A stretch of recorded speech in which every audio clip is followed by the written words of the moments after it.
Welcome back to another episode of the Hermit Poetry Series. I'm Neil Aitken, and on this channel I read poetry, mostly work by contemporary poets, occasionally poems of my own, and once in a while poems from the past. Today's poem comes to us from Li-Young Lee from Book of My Nights, published by BOA Editions in 2001. And the poem I'm going to read is entitled From Another Room, and it takes place early in the collection. From Another Room. Who lay down at evening and woke at night a stranger to himself, a country wholly unfound to himself, who wondered behind closed eyes if his fate meant winter knitting, outcome underground, summer overdue, or spring's pure parable, the turning in every turning thing, fruit and flower, jar, spindle, and story. He's the one who's heard the hidden dove's troubled voice and has been asking ever since, whose sleep builds and unbuilds those great rooms night and day. He's the one who knows what a glean thing his own voice is, something the birds discarded, trading for a future. Call him one whom night found beyond the fallen gate, where the mower never mows, with no way to go but toward the growing shadow of the earth. Call him the call embarked in search of itself, a black dew receding unto its own beginnings. Depending on who you ask, his mother or his night, he's either the offspring of his childhood or his death.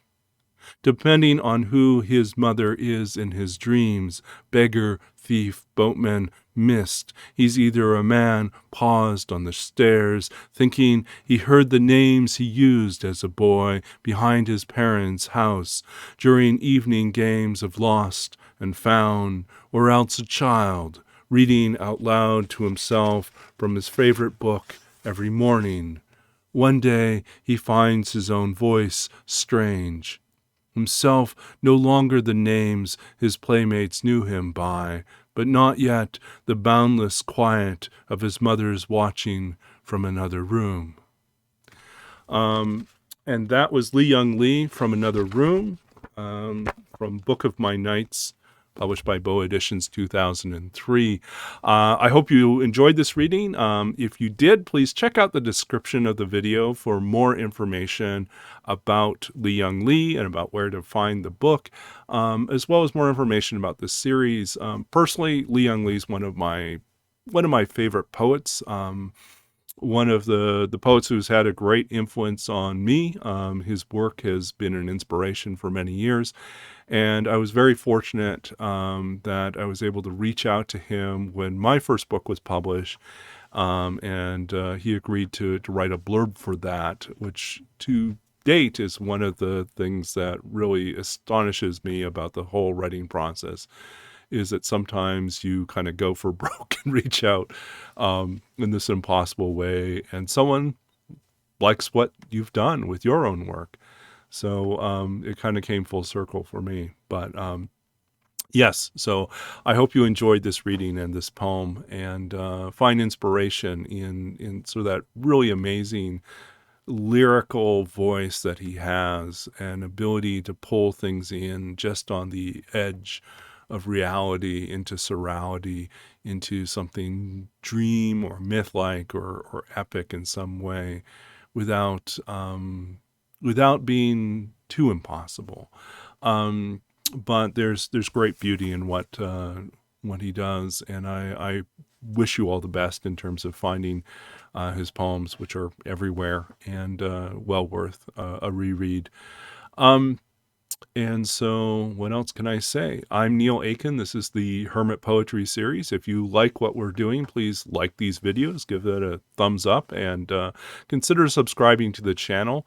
If you hit the bell icon, you'll be notified every time there's a new video, which tends to be every Tuesday, Thursday, and Sunday. I'm doing my best to continue on the series. I look forward to celebrating and reading from a lot of other poets and a lot of other books in the months and possibly years to come, depending on how much longer I go on with this project. Of course, this project might evolve, turn into something else. I've been thinking about doing interviews. I've been thinking about doing other things. And it really depends on scheduling and time and balancing all the other requirements or demands on my time these days. But I am grateful that I have the opportunity to use technology in this way to bridge this gap. And I hope that in some way you're finding, inspiration, joy, excitement. I don't know what else you find, but motivation to keep writing, keep exploring, and doing whatever you're doing. I wish you all the best in your creative endeavors. I wish you art and beauty and the language that you need comes to you in the time that you need it, and that you're able to forge a connection with others through the gifts that we've been given. So until we meet again, I'll be continuing to read and write, and I wish you all the best in your efforts to do so as well. Stay safe and well. Do your best to use your gifts and use literature and art to build bridges and forge communities. And I will keep doing that on my end. And until we see each other again, which will be in a few days, until then, keep writing, keep reading, and we'll be back again soon with more poetry. Goodbye.